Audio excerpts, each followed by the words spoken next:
Okay, so let's talk about making a quick scatter plot in D3. So I've got everything set up in an HTML file. I'm not going to break everything up into modules, separating them out into separate files, ES6 style right now. I'm just going to go ahead and have everything in one file.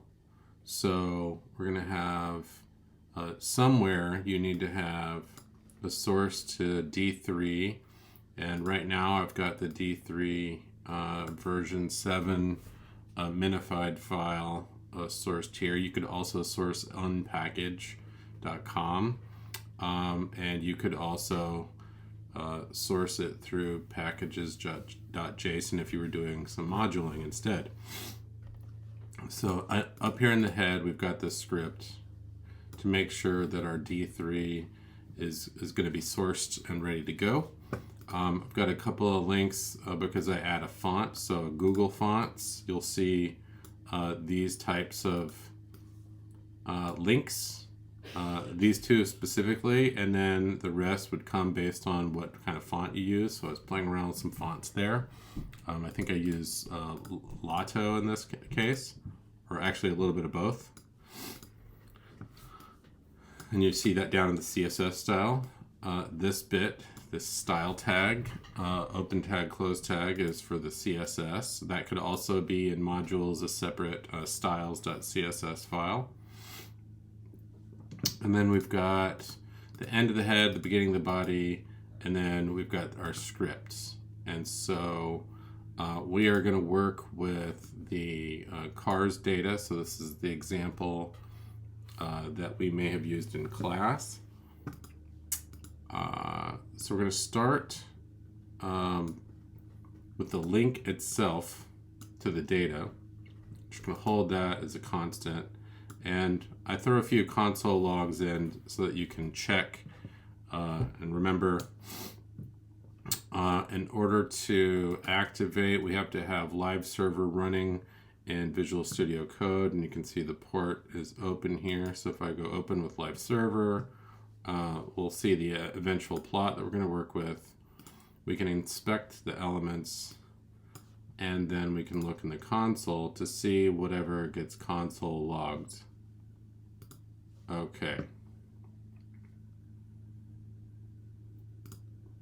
So we're going to set up, the fundamentals include that we need to start by setting up the SVG canvas itself.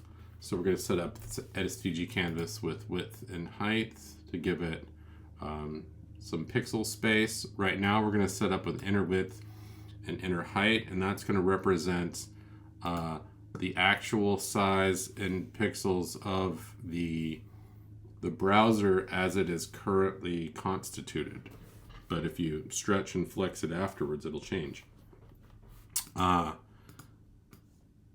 the actual SVG won't change, but you'll see sort of the limits of the SVG as you move the window around. Okay, so then we have to actually create the SVG itself. So we're going to create a constant. It's called SVG. We're going to use a selection. We're going to use a D3 selection. We're going to select the body, and we're going to append the SVG to the body. And then we have to give it some attributes, including width and height. And this will set up the blank canvas. Okay, so this will basically set up our blank canvas so that we can start to do things. I'm going to set up a little function to make sure that I'm parsing the data correctly, because once we actually read in the data, which is actually going to happen down here, we're going to find that each of the variables are going to come in string form, and we don't want them in string form because all these are actually either continuous or categorical, like integers maybe, or even categorical variables like in cylinders. Right now we're just going to work with a couple of continuous variables. In fact, I don't even think I use horsepower in this particular case, but so to set up a function, to parse and make sure we're going to use this unary plus operator that's going to read through the strings, and it's going to make sure that the strings, if they can be numeric, are going to be converted back into numbers. So parse row gets a function. That's going to be a function of datum. You got this right-hand arrow and then the braces for this function. And we're going to say, we're going to read in the data subset, the data property MPG, and we're going to make sure that it's numeric. Same for weight, same for horsepower, and we have to return the datum. All right. So now let's get into the reading of the actual data in. We could be working with a d3.csv followed by then. Either way, we're working with the promise sort of structure here, because this is asynchronous and we have to fetch the data, we have to wait for that to work, and then once that happens, we have a sort of a promise object that is going to allow us to execute the rest of the work that we want to do once we actually can pull in the data. In this case, we're using the async function and the await. This is equivalent to using the then. This is just one other way to do it. So we're going to call it main. We can call this whatever we want.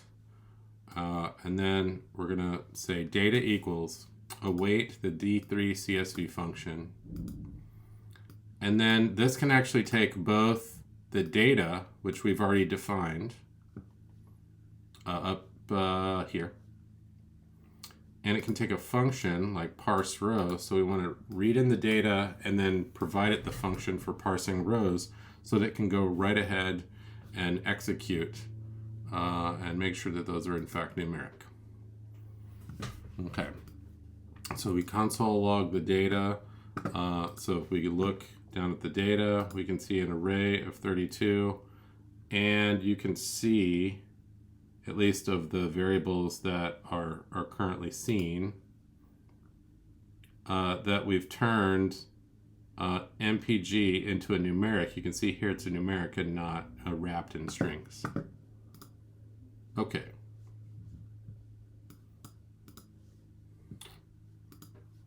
So now we're going to grab the x values and the y values, and we're going to save those as constants right now for weight and fuel efficiency.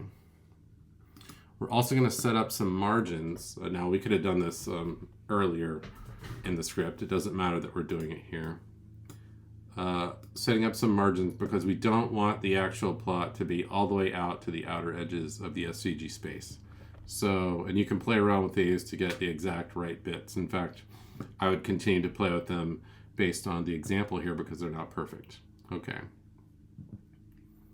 Then we need to set up some scales.